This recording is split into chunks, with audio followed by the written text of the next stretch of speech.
Los Angeles Union Station was taken over by the 2025 Train Festival, featuring unique, one-of-a-kind pieces of equipment and the chance to get up close and personal with them in ways you normally don't get to. There was also a ton of model trains and plenty of other activities for the kids to enjoy. Of course, we're going to look at as much as we can and talk about all the cool things that were there to see and do. So welcome to Train Fest 2025, and the star of the show is going to be 3751. This engine is massive, and of course we're going to look in the cab, but you got to wait till the end for that. So let's see what else is going on here, because I think there's a lot of cool stuff. Inside Union Station, you'll find all of the model trains. These were housed in the old ticket concourse. This beautiful part of the station isn't always open to the public, so it's nice to get to explore. These model railways are awesome, and with so much detail, you can really see how much time and effort has been put into them. There are multiple scales for you to check out and watch them zoom on by.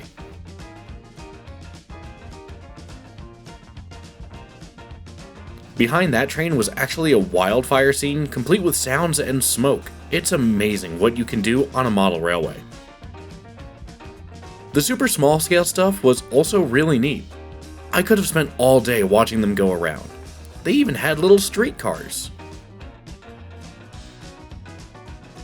Walking across to the old restaurant, they had this original Railway Express agency truck on display, beautifully restored to what it used to look like. You'll also find the Lego trains as well as all the children's activities over there.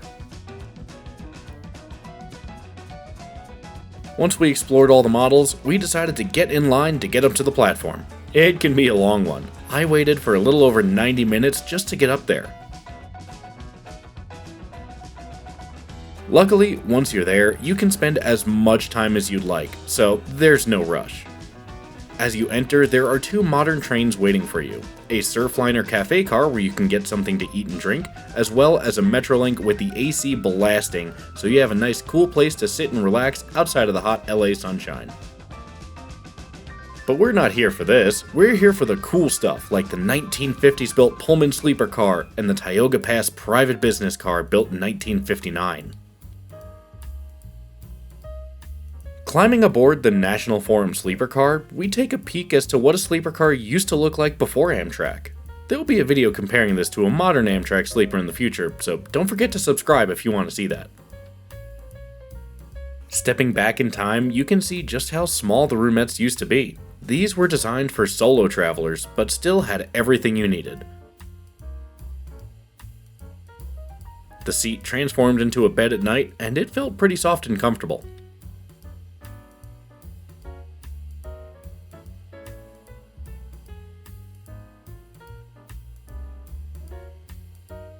Down the hall, you had bedrooms which were much nicer, giving you a much larger couch to sit on and having two bunks that fold out from the wall. Only one was down here, but it gives you an idea of the size. After the sleeper, we entered the Tioga Pass, a private business car. This was the way to travel back in the day before private jets were a thing. This car has everything you could ever need for a long journey to anywhere. You had your kitchen, a crew quarters, a private office, a massive dining room, and two private bedrooms.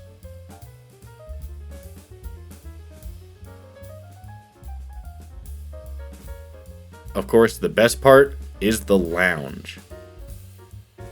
This is what luxury was really about back in the day, and maybe we can ride one together sometime. But for now, it's just cool to see one still in service. Of course, the big steam engine next to it can't be ignored. Santa Fe Steam Locomotive 3751, owned and operated by the San Bernardino Historical Society, is the star attraction here. This locomotive was actually the first locomotive to ever pull into LA Union Station on its opening day in 1939. It's also the first 484 wheel arrangement locomotive built by Baldwin Locomotive Works for the Santa Fe. The train's history continues with powering the last steam train from San Diego to Los Angeles in 1953. It has seen so much in its time, and it needs your help to stick around. You can click on the top link in the video description if you want to donate and help them out. It's a great organization. It takes a lot of manpower as well as dollars to keep something like this running for future generations to admire.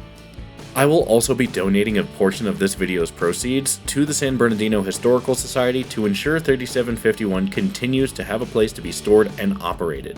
This includes all super chats and thanks given in the comments, so make sure to stick around to the end to help them out as much as possible. The power that these locomotives exude, even standing still, is undeniable. There is something so beautiful about their big boilers, shiny rods, and everything culminating into what many consider to be the golden age of American railroading. Steam locomotives are incredible and always draw a crowd wherever they go.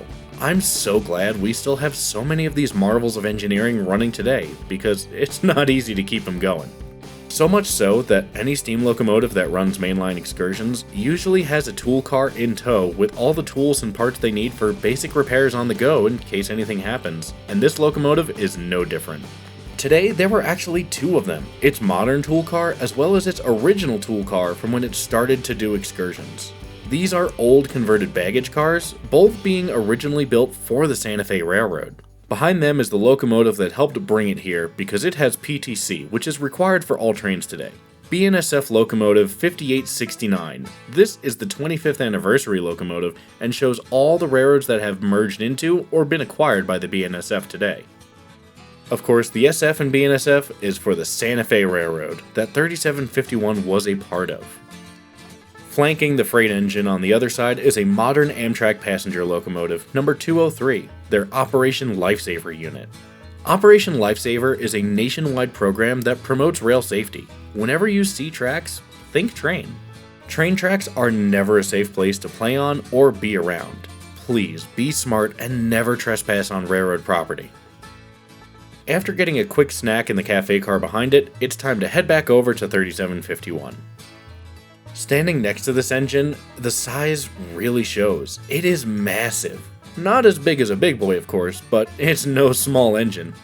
Like I said, they offer cab tours, so why don't you hop up and we'll take a little tour of this thing. Jumping up into the cab, we can see all of the valves and gauges it takes to operate a steam locomotive. It's a lost art that very few have had the privilege of being able to learn.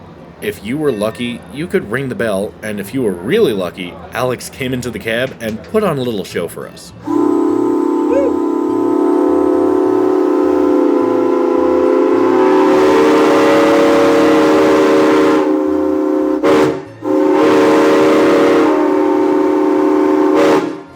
Getting to hear that whistle was something else. All the rest of the cab tours did at least get a little overview of the engine by some volunteers. I'll let them tell you everything that this engine's about. This is a 1927 built locomotive built for the Santa Fe Railway by the Baldwin Locomotive Works. It came to LA where it spent most of its career working in and around the LA area, sometimes out to New Mexico or Bakersfield, San Diego, hauling passenger and freight trains, until 1953 when it was retired by Santa Fe and donated to the city of San Bernardino. In 1981, the San Bernardino Railroad Historical Society was formed as a nonprofit group to take the locomotive and restore it to operating condition, which they did over the next several years, and eventually in 1992 it ran under its own power for the first time since it was retired in the 50s, and it's been running ever since, completely on volunteer power. It was rebuilt a few times in the between 1927 and 1953. Originally, it burned coal. Eventually, it was converted to burn oil. A few other upgrades and modifications. But most of what you see is fairly original to the engine and how it looked in the 1920s and since. And everything you see here is really operating on the simple concept of boiling water, making steam, and seeing what you can do with that steam. So, and if you post this on YouTube, there's going to be someone that's correcting some of those details that I just said because it wasn't very well rehearsed. So, disclaimer. Getting to sit in the engineer seat was definitely a highlight of this entire experience for me, seeing what it would have looked like to operate this massive piece of machinery. I had so much fun at TrainFest 2025, and I really hope you enjoyed the video on it. If you did, don't be afraid to toss a like or even subscribe. It's totally free and it really helps me out. Not to mention, there are plenty more fun videos to come. Next time, we're actually going to look at the Grand Canyon Railway, which 3751 operated on at one point. That video is live for members right now if you wanted to check it out sooner than everybody else. Thank you so much for watching. And hey, if you liked that video, why not check this one out?